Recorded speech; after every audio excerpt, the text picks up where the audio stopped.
Good afternoon. My name is Lucy Sandell, and I work with the Career Development Team here at the University of Chicago in beautiful Hyde Park. I'm delighted to welcome you to our webinar entitled Joining the Resistance. The recording will be shared with all registrants in the next day or so, so hang tight and you'll get it very quickly. Today's speaker is Josh Zlatkus. Josh graduated from the college in 2010 with a bachelor's degree in English Literature and Language and a master's in professional counseling from LaSalle University. Josh is currently a mental health counselor living and practicing in Philadelphia. As a bit of non-academic background, Josh tried to start an ice hockey club while at UChicago and failed miserably. He still goes to a few pond hockey tournaments every year with his two younger brothers. It's my great pleasure to hand over the controls to Josh. Thank you all. Thank you, Lucy. Hello, everybody. I'm very happy to be here today. Very excited that you could tune in. As Lucy said, I'm a mental health counselor. So you can see in the bottom left-hand corner, my credentials of NCC stand for Nationally Certified Counselor. Now, my guess is that when you all saw the title, you immediately thought of a difficult person in your life.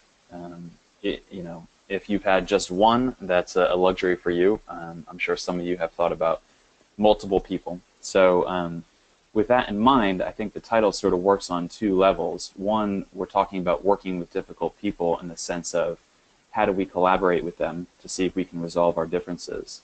And then secondly, since this is a career-oriented series, it's also the question of how do we actually go to our jobs and work with them there.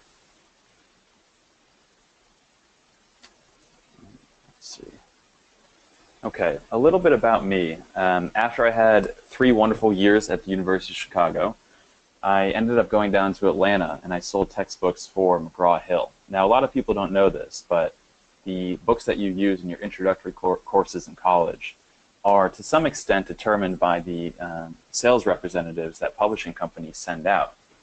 Some of these courses, like Intro to Biology or something, might have 200 students in the class, and the book might cost $200. So you're talking about $40,000 worth of business. And for me, it was a little bit difficult job because as an introvert, I had to interact with multiple people, multiple strangers throughout the day, which I didn't like.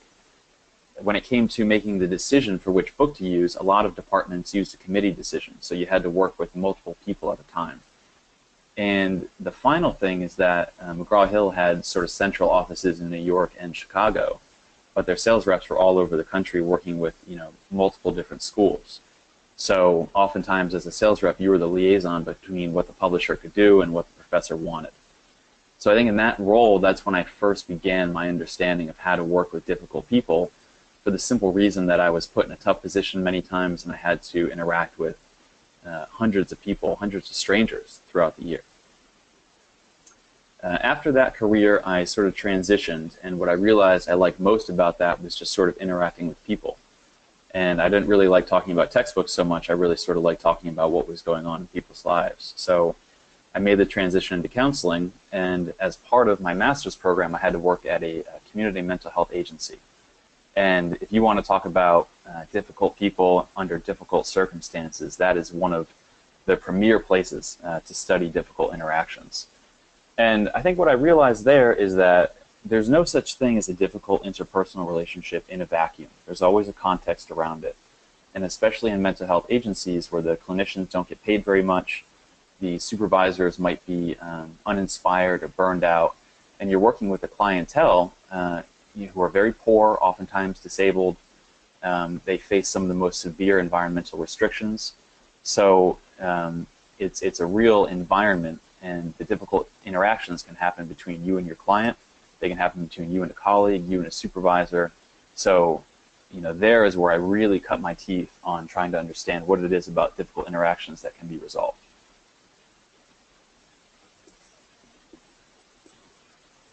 Okay, so let's do, after this slide, we're going to do a poll.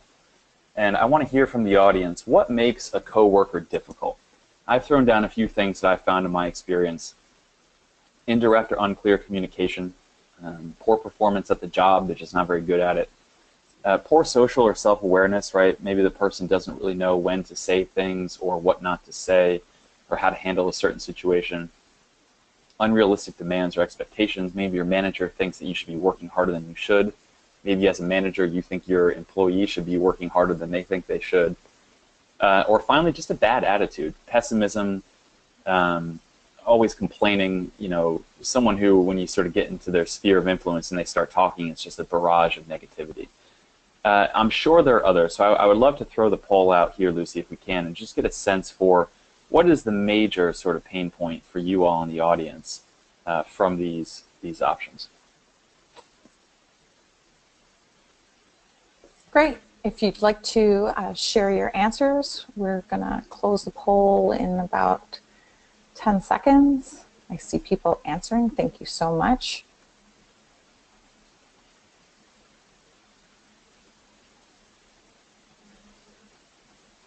Okay, and we're going to close and share the poll.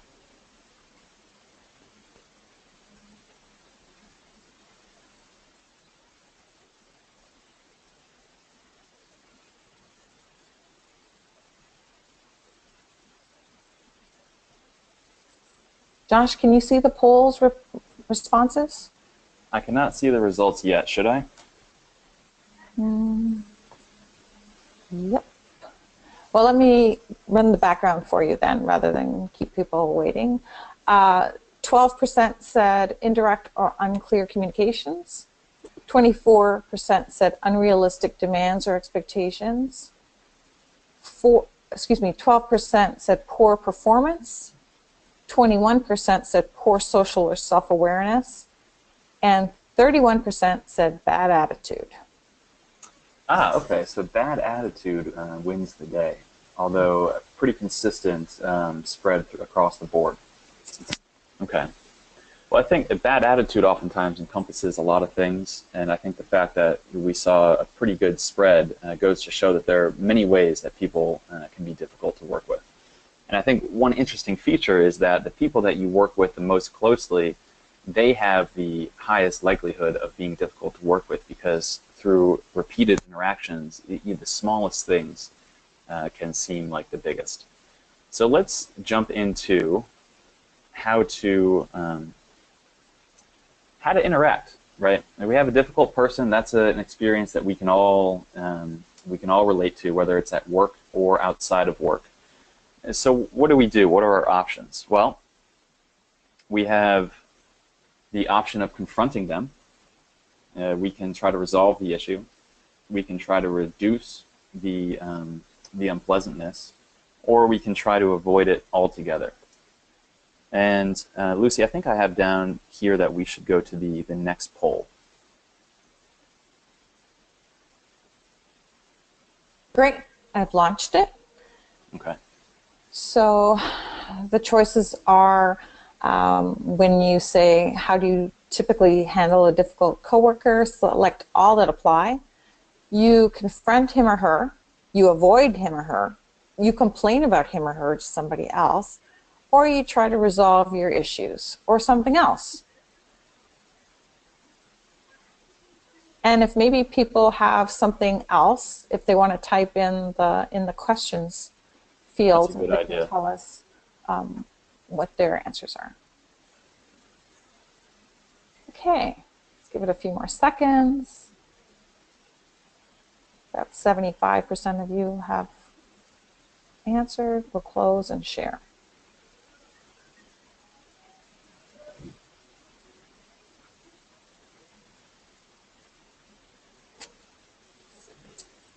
Okay, so polling results are that 22% of people confront the other person, 64% avoid him or her, 38% complain to somebody else about the person, 49% try to resolve the issues, and 11% say other. But you can go ahead and type in a question in the questions if you have some other. Okay, so we have avoid kind of coming out there as the favorite option. Okay. So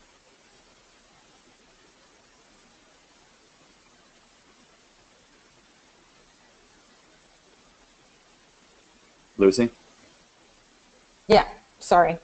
That's okay. Yes, definitely avoid 64%. Now, granted, some people chose more than one answer, Hmm. but that's the biggie. Well, and we're going to talk about that because, oftentimes people will try one thing and then they'll try a different thing. Was there anything in the that people wrote in for other? Yes, somebody wrote in talking to their manager is a strategy they've used. Okay. Okay. That's a good one that I didn't even think about. All right, well, let's move forward. Now, before I actually move forward, I think I want to make it clear that the overall goal of these ways of interacting with a difficult person is that you really don't want to let one of these difficult interpersonal relationships get you off track of your personal goals at the company or within your field. And a lot of times that will happen, right? A lot of times you won't be able to resolve something with a person that happens to be your manager or happens to be someone that you work with very closely. And so your options are to leave the company or try to go to a different division, or you end up confronting the person and it doesn't reflect well on you and you sort of hurt the two of you. So keep in mind that my goal throughout talking to you about this is to have in mind that I don't want this to sort of sink your professional development. The idea really is that you're going to be working with difficult people throughout your entire career. So best learn to manage it at this point. Okay, so we have the four major strategies. The first one, confronting, I think it were 22% or something like that, so they might confront the person. That one, to me, is not quite as advisable because it often becomes sort of a you or them situation. People get very defensive when you confront them about something. It's not the most ideal environment or the most ideal circumstance for a person to step back and say, oh, you know what, I never realized that I was being difficult in that way. It often seems like an attack, and when people are attacked, they defend themselves. Resolve, we're going to talk about that. That's sort of the whole point of the presentation. How do we join the resistance there? Reduce is what we do when resolving does not work. And I want to be very practical. I want to be very realistic.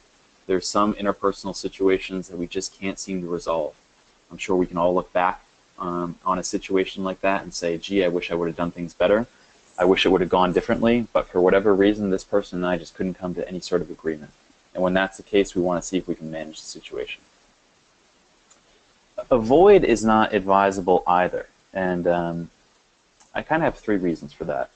One, it might be impossible, right? If you're trying to avoid your manager and you basically ghost on them, that's not going to look good. It may end up getting you fired or something like that. If you're managing someone and you try to avoid them, that's not great either because that's not your job responsibility. Your job responsibility is to manage that person, not sort of go away on them. The second thing is, as a therapist, obviously I'm very trained in sort of the subtle ways that people end up communicating their true feelings and thoughts about each other. So just avoiding someone kind of communicates that you really don't want to be around them.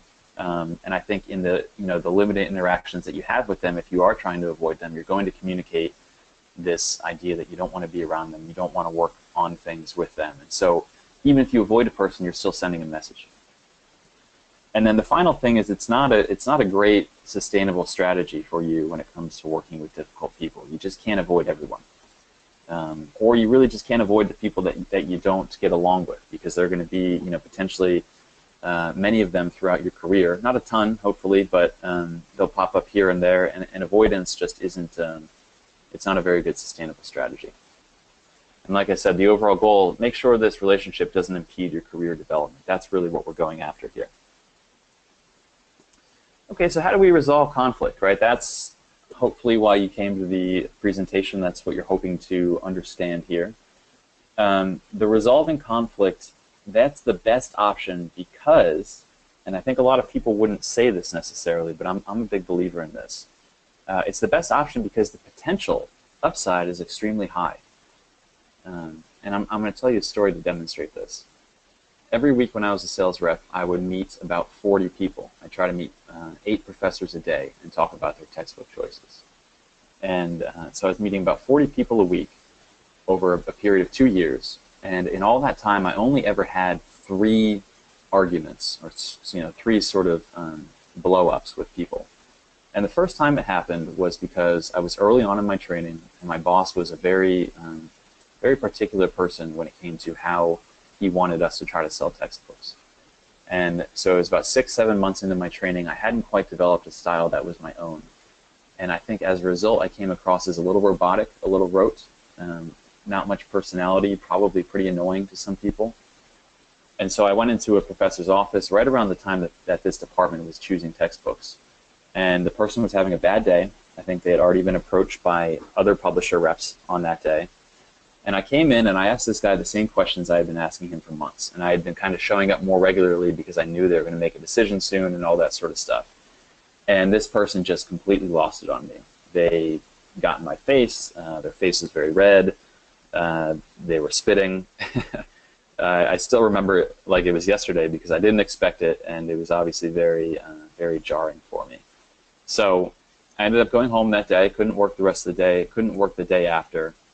And the day after that, I went into his office and I just apologized. And I said I wasn't aware of, how sort of annoying and pestering I was being to you in the department. And I'm very sorry. And not surprisingly, right, I'm sure if you had to guess what his response was, he was embarrassed too, right? He had flew off the handle. He had said a lot of things to me that he, in his better moments, wished that he wouldn't have said. And he also recognized the fact that while he was frustrated with me, all of the frustration that came out that day wasn't necessarily due to me. Some of it was, but I also caught a lot of his frustration from many other things. I still remember the guy to this day. We still keep in touch. He ended up becoming one of my closer relationships. And the point is that when you have a difficult relationship with someone, there is that seed of potential energy, right, that can eventually or potentially turn into a very good relationship because it forces you to have an open and honest dialogue with them. Now, sometimes you come together, you try to have an open and honest dialogue, right? Maybe things blow up between the two of you and you try to get back together and resolve things, and it just doesn't work, and you end up going on hating each other for the rest of the time. And that's a possibility too. But there's also possibility for a deeper engagement with the person because having a difficult relationship with someone sort of pierces the superficial boundary that a lot of our relationships have. And so that's the first point that I want to make. The second point I want to make is that most interpersonal conflicts are created and persist because of a disparity of information. Both of you are going to have varying opinions of the other person and sort of your history together, right? One person did one thing, you interpreted it one way, they interpreted it another. They thought they were reaching out and doing you a favor, you thought it was insulting and condescending. And I think that oftentimes when people come together and they have a fight or a disagreement about something, that's not the right time for you to be sort of perspective about your joint histories and how the perceptions have changed. In those moments, both people get very defensive and they kind of hang on to their emotional arguments. But long after, when people get together and they look at the situation, they're often astounded by how differently they were looking at the situation. And one person will say, well, if I knew my actions were being interpreted that way, I would have stopped doing them, and vice versa. So keep in mind that with this difficult person, chances are they don't think they're being difficult to you, right? That's a very key point. So that's the disparity of information. Now, how do we bridge that, right? You want to have open, honest dialogue, and you want it to contain clear and unambiguous language. Things like passive aggressiveness, symbolic interactions, metaphorical messages, all those types of things, those just create opportunities for people to have two different interpretations of an event. Especially when you're managing somebody, you want to make sure that you're clear and unambiguous about what you think about their performance. That's your job as a manager, is to be an effective communicator. Okay, now the fourth point is important. It's very important, right?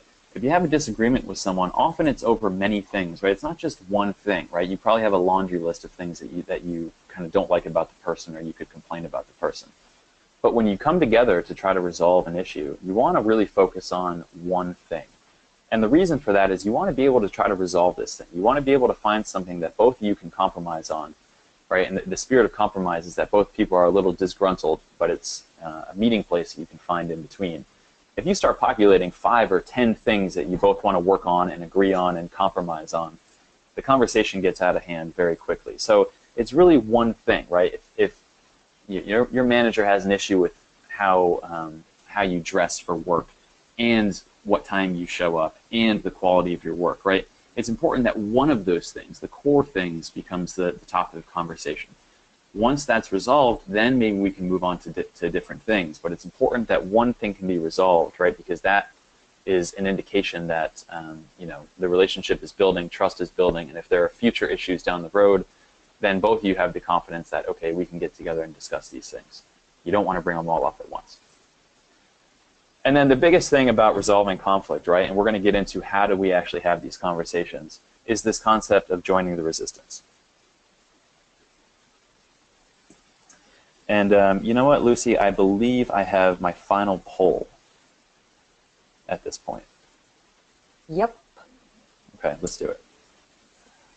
Because of my difficult coworker, I have thought about, and please select all that apply, trying to get him or her fired, leaving the company or transferring within the company, sitting down with him or her and trying to fix things, whether I too am a difficult person or none of the above. Interested to see what we get here. Oh, me too. Couple more seconds.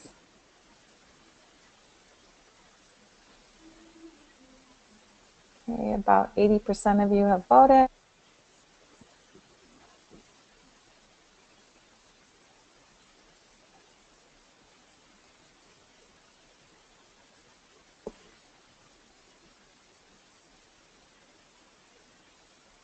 Okay, so I'm not going to go in the order that they appeared. I'm going to go in the order that people chose. So 67% chose leaving the company or transferring within the company. At least they've thought about it. 65% wondered whether they too are a difficult person. 55% thought about sitting down with him or her and trying to fix things. 29% thought about getting him or her fired, and 6% have done none of the above. Okay, so over 2/3 of the people thought about leaving the company or transferring within the company. Okay, and another point I want to make on the thought of whether I too am a difficult person is something I said a little bit earlier, but I don't think I emphasized it quite enough, is that these aren't necessarily difficult people that are involved here. They're difficult situations. Certainly, there are some people that are just kind of across the board a little bit more difficult, and I certainly happen to work with many of them.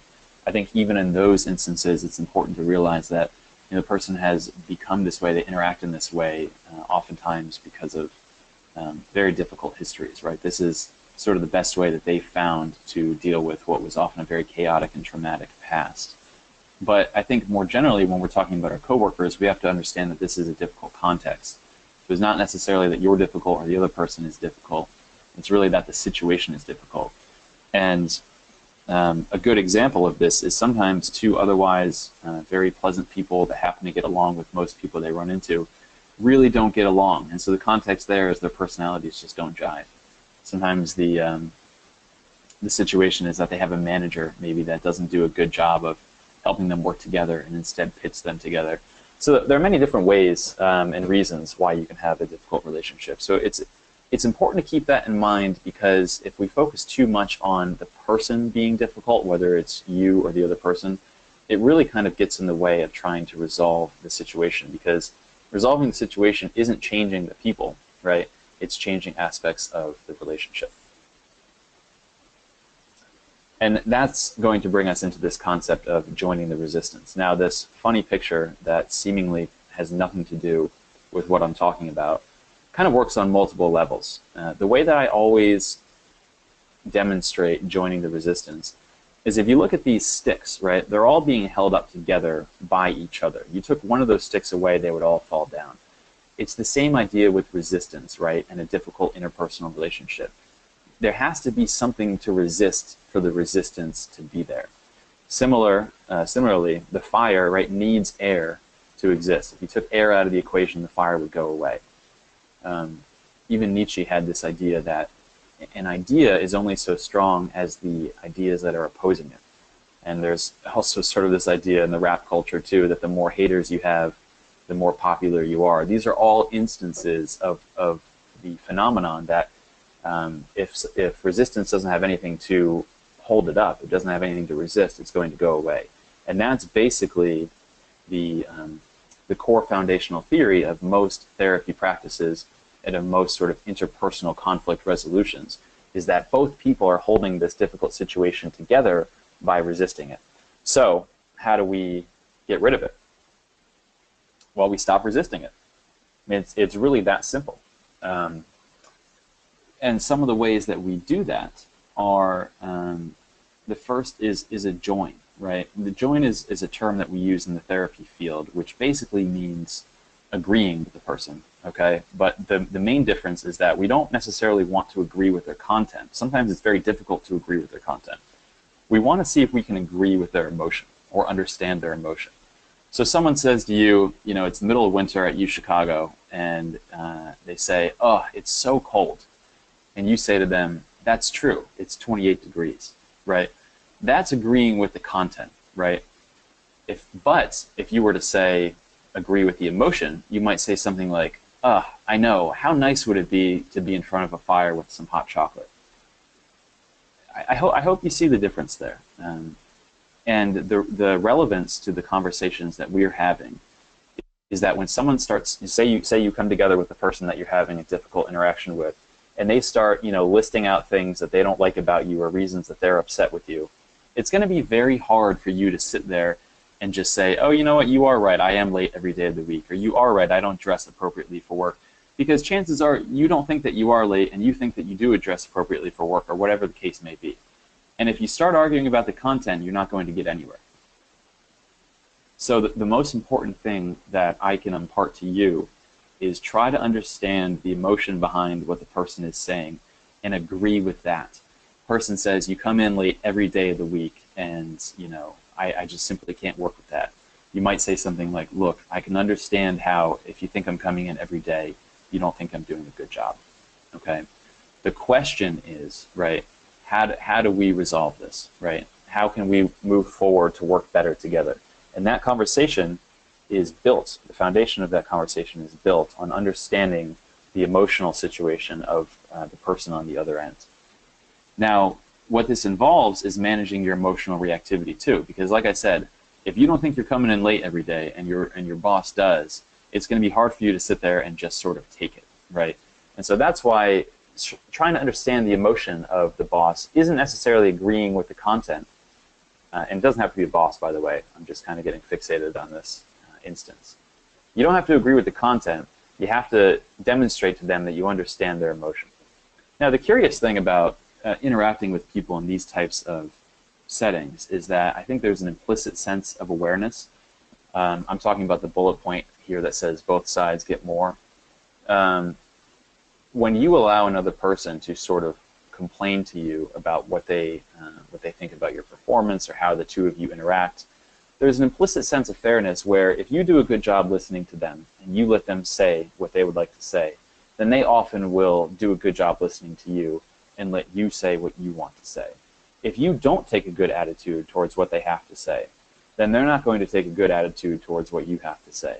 So in many cases, my recommendation will probably come across as be the bigger person, but I think a better way of putting it is be the bigger person first, because oftentimes you'll see that by being the bigger person, the other person will reciprocate and be a big person to you too. This will allow both of you to sort of air your grievances. And the final thing is you want to communicate the attitude that, and this is especially for managers talking to their employees, you want to communicate the attitude that things can be said and felt, but not necessarily done, right? You want to promote a culture where people can come to you with their concerns rather than doing something about it. And a good example of this is, say you're managing someone who thought they would be doing different work, right? They read their job description a year ago when they took the job, and a year later they're not really doing the work that they thought they would be doing based on that job description, and so they're discontent, right? If you've promoted a culture where they can come to you and tell you this, then you have an opportunity to address it. If you haven't promoted that culture, then they're going to leave. And I think it's very indicative that, you know, over 2/3 of you said that you've thought about transferring within the company or leaving. From a company standpoint, you don't want your people leaving unless they've had a chance to air their grievances, and you can say, okay, well, listen, I think it's actually a good move for you to leave if these are your concerns because we can't address them. But too often people end up leaving because they don't have the confidence that they can say what's bothering them and have it be a fruitful discussion. Okay. All right, we're on our last few slides here. Hopefully no one is bored. Hopefully this is all making sense. If the resolution doesn't work, look, I'm a realist. I'm very practical. Sometimes you just can't resolve things with people. Sometimes, for whatever reason, it's just not happening. So if the resolution doesn't work, you want to try to reduce the conflict. Because again, what we're trying to do here is make sure that your career isn't derailed. So if you can't resolve the conflict with someone, then you've got to find another way to interact. And avoiding or confronting are really not ideal solutions for the reason that we've talked. So one way of reducing conflict, and some of you said that you already participate in this, is complaining helps. It really does. I don't know where we have this idea that there's no point to complain. I think oftentimes therapy is very helpful because people have an environment where they can go complain. They have someone that will listen to them and not judge them for their complaints. And in therapy, often it's not someone in their lives who they're going to bore by complaining over and over again. So while complaining has some benefits, and those benefits are you can sort of discharge some of your frustration and disappointment about the situation, there are some cons too, right? You don't want to go home and complain to your partner every day about your boss. That's going to get old fast. In the family therapy field, complaining to someone who isn't part of the conflict is called triangling. And some of the cons with triangling are, well, it basically allows you not to resolve the issue with the actual person that you're upset with, and it kind of postpones or even exacerbates the problem. Again, complaining can be helpful, but I would recommend trying to resolve the issue with the person first. Okay. The other thing I want to talk about is trigger reduction, right? I'm sure all of you have a very good sense of what kind of sets the person off that you have in mind. So know what sets them off and then just don't do that. I mean, it's very common sense, but a little sacrifice for you, sort of pre-intervention, will go a long way in making it manageable to be around this person. And then look elsewhere. And many of you have mentioned this, right? Transferring within the company, going somewhere else. The bottom line is that all the research shows people's jobs come down to the people they work with. It's not necessarily the work. We might think it's the work. It's the sort of work that we're doing, whether we think it's interesting, meaningful, all that sort of stuff. The research shows that much of that is dependent on the people that we're doing the work with. So if you're working with multiple people, or you're under direct management of someone that is very difficult for you to be around, looking elsewhere at the same time as practicing this reducing conflict techniques might be the way to go.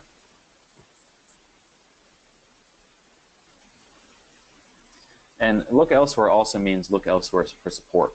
Ideally, your manager, your mentor at a company is the person that's going to provide you that support, but sometimes support comes from unknown places. Keep that in mind. Be very entrepreneurial about where you get your support. Keep all doors open. Support doesn't always come from the places where it's supposed to. Okay, so we're going to wrap up before we do the question part of this, and I just want to say, happy to receive your emails about your unique, difficult relationship. The key word there is unique, okay? Everybody's situation and relationship is going to be different. It's because you're dealing with personalities, and more importantly, you're dealing with context, right? That's the main point that I really want to make here today. So it's not about changing the people necessarily, not about changing yourself or the other person. It's about coming to better grips with the situation that exists. Feel free to go to my website if you'd like. I do private practice in the Philadelphia area. I keep a blog where I talk about these issues and others related to therapy. So if you're interested in that, please visit. And I also give this presentation and others like it to companies in and around the Philly area. So if you work in Philly, feel free to reach out if you think your company needs something like this, which I'm sure many people do. I think this is a very overlooked area of the workplace environment. I think people are very attuned to things like efficiency and employee performance, but I think they're not attuned to interpersonal relationships, which often make the difference between people wanting to go to work and people dreading work. Okay, and the last slide here is just a little bit about some more of these webinars coming up. Feel free to go to that website and check them out. Great, thank you. We do have people who have posted here, and some of them posted, Josh, after the second poll about how do you typically handle a difficult coworker, and we had moved on, but their responses, I think, are still valid. If you don't mind, I'll start sharing them with you. Sure. Okay. So someone wrote, I have experienced no one ever helps, especially not HR. That no one ever helps? Yes, when there's a conflict. Yeah, that's a very good point. I think a lot of this can feel very isolating at times because as we keep on talking about, difficult relationships exist in a context. And it's very easy, I think, for people to feel like they're completely isolated. And if they even try to approach the situation, if they try to resolve it in any way, it's going to backfire and they're going to be kicked out immediately. I've been there. In my community mental health experience, it's just a very high stress, high turnover, high burnout type of environment. And you're working with difficult people on all sides. And sometimes it feels like you're the only sane person there. So, you know, I think working in that type of environment is, you know, probably is terrible. You know, it feels terrible. And I would recommend the look elsewhere. You know, looking elsewhere sometimes can come across as the glib suggestion because, you know, people have jobs and they might be doing exactly what they want, but not with the people that they like. They might have financial obligations that they can't easily get out of. They might not know what else they're going to want to do.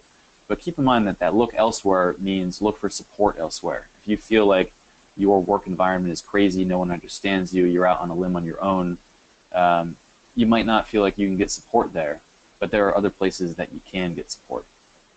You know, and therapy obviously is something that I'm a big believer in. But even outside of that, I've had many people tell me that they ended up finding their mentor in a different division of the company. And oftentimes that makes a lot of sense because that person's not caught up in the micro-politics of the division you happen to be in. So, yeah, I want to acknowledge it's an isolating feeling. Sometimes you don't feel like you can do anything because it's all pointless and it's all hopeless.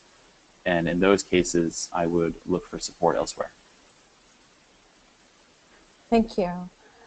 Someone else wrote that their strategy is just to keep doing their job since they can't avoid the coworker, and they take a grin and bear it approach.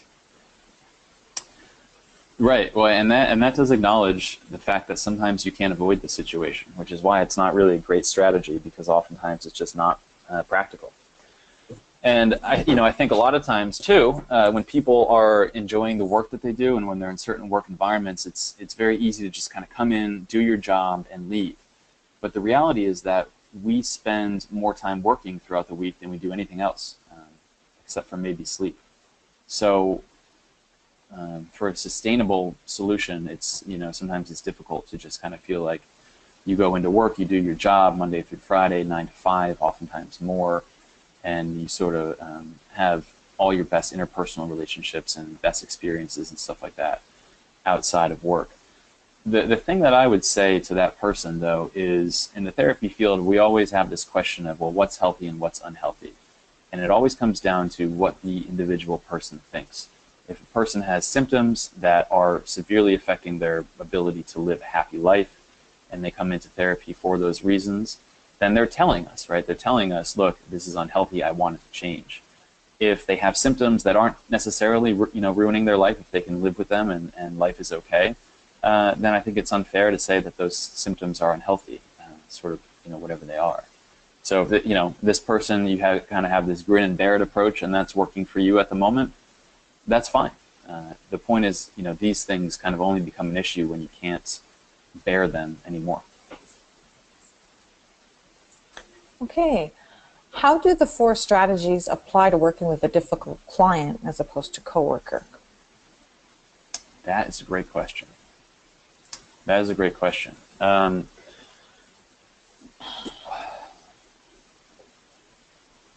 Off the top of my head, I wouldn't say that anything changes necessarily. I still think confronting and avoiding the client are going to be poor strategies. I think that, like I told you the story of that Professor Mark, oftentimes resolving a conflict with the client, while it may seem like that could be a great way to lose the client, also has the potential to make that a tremendous relationship going forward. So there's a little bit of risk reward there you have to think about. And my guess is that most people probably just try to reduce the conflict when it comes to a client, because there's the idea that, well, you don't really want to lose them. Sometimes you can't afford to lose them. But boy, are they annoying. So I'm going to do whatever I can to make it as easy as possible on myself to work with it. Okay. I'm not really sure what, but I'm just going to read this, and I apologize to the asker if I get it wrong. Give the person what they want. Create a record or memorandum summarizing what I've advised and the fact that the individual acted contrary to professional advice. Yeah.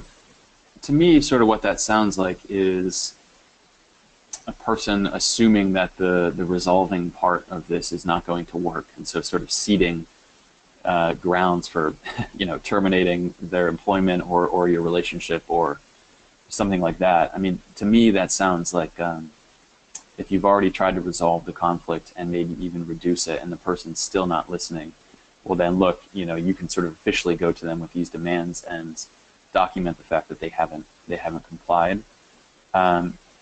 One thing I didn't mention that's probably important, and I thank the person for posting this because this is an important part.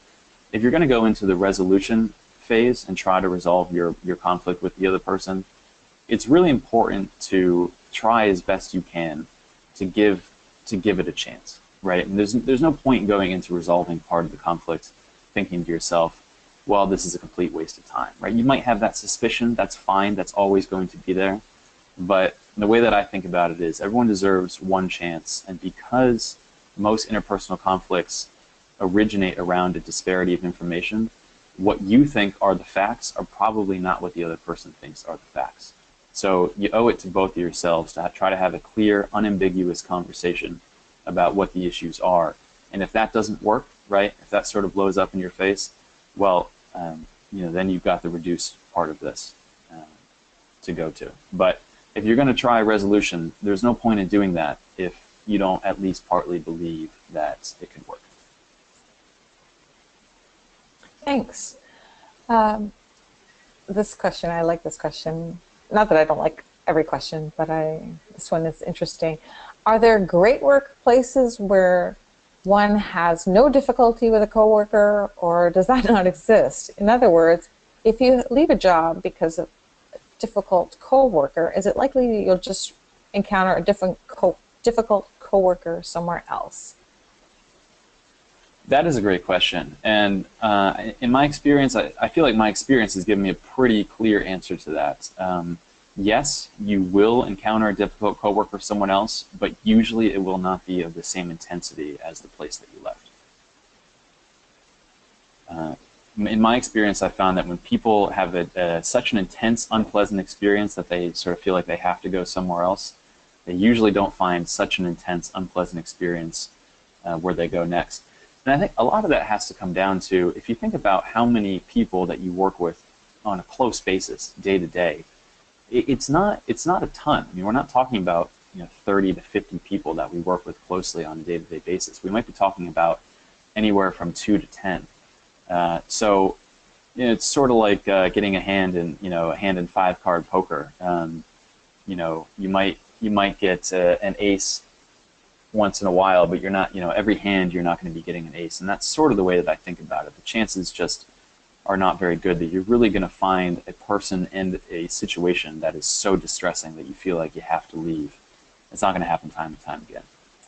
But I do also appreciate the sort of the implication there is that, yeah, workplaces are, maybe not the place that we would want to be spending all of our time. They're often very stressful. There are a lot of reasons why there are interpersonal conflicts at work more than other places. Right. What if there's a power differential in the difficult relationship? In other words, if the difficult situation is with your manager or boss, can you talk about managing up if it pertains? Wow, these are great questions. And the power differential is something that I definitely should have included in the presentation. I'm going to mention that because that's also something in therapy too. You have the therapist who sort of has this implicit power differential because the therapist knows how therapy works. The client is coming to the therapist sort of at their least resourceful moment at the end of their rope. So when you're in a power situation, ideally, you are a person that recognizes the importance of that power differential. Unfortunately, that doesn't always happen. And unfortunately, too, what my experience has showed me is that companies tend to promote managers because they're good at the position that comes before being a manager. They're good at the position that the manager will be managing over, but they're not necessarily good at managing people. And it's something that continues to confuse me. In sales, for example, if someone was a good sales rep, they made them a sales manager. But because you were a good sales representative, it said nothing about your ability to manage a sales team. It showed that you knew how to do the job. And those are two separate things. So when it comes to this question of managing up, you're in a very difficult position because you don't have the power, and so the risk of having this resolution phase go poorly means that you could pretty much lose your job. And I think that's why a lot of people have this tendency to avoid or transfer and all those types of things, because as a manager, it is your job to promote a culture where people can come to you with their issues. But very few people feel comfortable doing this because it requires a certain degree of certainty in how good you are at your position. It requires a certain degree of self-confidence that you can hear other people make complaints about you and your management style and still feel like you're okay and you're a good person and you're good at what you do and all that sort of stuff. When it comes to managing up, I think that the approach there is to realize, if I go back a few slides, when I talked about being the bigger person, and I said be the bigger person first, that really caters well to managing up, because you're going to your manager and you're basically saying, listen, I've noticed that there's sort of a conflict here. I've noticed that you haven't been pleased with my work. Can you tell me why, right? So you give them the opportunity to sort of lay out their case. And ideally, that will also help them, give you a chance to say what your side of the story is. But it's, I think it fits well into that power differential for you to go to them and say, listen, what am I doing correctly? How can I better improve? Even if they don't give you the opportunity to tell your side of the story, they say, well, you're doing A, B, and C wrong, and you better fix it, right? That allows you to transition very nicely into the reduced conflict stage, because you say, okay, well, look, I don't agree with that at all. I don't like this person. Maybe I want to move. But at least in the meantime, I can try to work on these things because they've told me that these are the pain points. I can do my best to address them. And so it's basically reducing the chance of future conflict.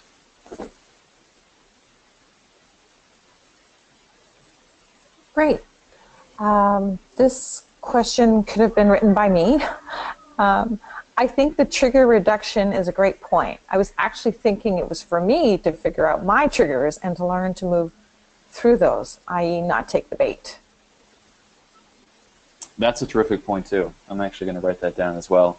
I mean, and I think what that question recognizes is really the point that I'm trying to make is that this is both people are keeping this relationship the way that it is, and sometimes it can be very obvious that the other person, say your manager or something, is sort of objectively a difficult person, and you get this sense because a lot of people that they manage have the same complaints and all that sort of stuff. But what you also have to realize is certain things will trigger you. So your boss's insistence on very good paperwork or something like that might really bother you because you're not a detail-oriented person. You're a big picture type of person. So being managed is a great way to gain some self-awareness and to sort of seed the ground for how you're going to manage people too, because there's a lot of investment these days. There's a lot of research going into sort of personality types and how different personality types enjoy being managed. What people are realizing is, no surprise, it really takes kind of a customized strategy to meet every person's needs when it comes to being managed, being mentored, all that sort of stuff. So trigger reduction, that person makes a great point. Sit down one day and write down a list of your pet peeves, right? And then next to those pet peeves, check off the ones that your boss triggers in you. And I think you'd be pretty surprised to see how and it doesn't have to be your boss, it could be anyone, but you'd be pretty surprised to see how the people that you have difficult relationships with, they really have a good way of sort of grinding your gears. Great. Well, we have a few minutes left, and the questions keep coming. So thanks, Josh, keep it going. Yeah. for accommodating us. What about working with a person who puts peers down to their faces, bosses and subordinates? This has happened twice to this person. One boss figured it out, another hasn't. Wow, you all are working with some difficult people. So this person is putting people down in front of others. Yes. Okay. Yeah. And did you mention something that they're doing it in front of their boss? Yep. Okay. Right. So what you have there is an extremely unfortunate situation, because what that communicates at the same time is a few things. One, this person is getting away with this, right? Because their direct manager is there and doing nothing about it. So that kind of takes out the option that someone mentioned earlier about going around the person to their manager, right? That doesn't seem like it's going to work in this case. What you also have, unfortunately, is sort of this public shaming type of thing, which is just kind of a real exploitation of the power differential. And it's someone that doesn't quite understand the meaning of their actions and the responsibility that they should have in that position of power. And it sort of demoralizes the troops too, right? All the people on the level of the ones being insulted feel like they're sort of being insulted too, and that there's nothing they can do about it. That doesn't sound like a very good situation. I am thinking to myself through the techniques I recommended, and I would be very leery about my chances of sort of resolving a conflict with this person. The only thing you might have going for you is it sounds like everyone on your level probably disagrees with the way that the person is going about this, and so you have a little bit of a strength in numbers. You might have a little bit less of a worry that if you stick your neck out, it's going to be chopped off because other people might be willing to stick their necks out with you. But ultimately, that doesn't reflect a good management structure, and that's what I would sort of be most concerned about. Yeah, what I would say is have me come to the company. I'll give a little presentation, and maybe the message will come through. I agree. We're coming up to our last minute, and I know there's still questions out there. Josh has shared his contact information, so you can connect with him directly, or if you missed it, you can always write to me and I'll forward it to Josh. I'm astounded at how many people have difficult workplaces, and I'm really sad that people are experiencing that. And I really appreciate that you've given me your time, Josh, not just to prepare this talk, but to present and to answer questions. So Thank you so much. Thank you, everyone, for participating. I hate to cut us off, but I'm in a conference room that is a shared space, so I have to give it up. I want to thank everyone for participating, and Josh, again, special thank you. Thank you. Thank you very much for having me, and thanks everyone for joining. Please do reach out via email. That's just not an empty gesture. I'd be more than happy to talk through you with it. Thank you. On a lighter note, on the 24th, we'll have a discussion with alumnus Justin Adams. He'll be talking about working with artificial intelligence. And then in November, we're offering 16 webinars. The topics are going to be on career transitions, job skills, and various industries that alum are working in currently.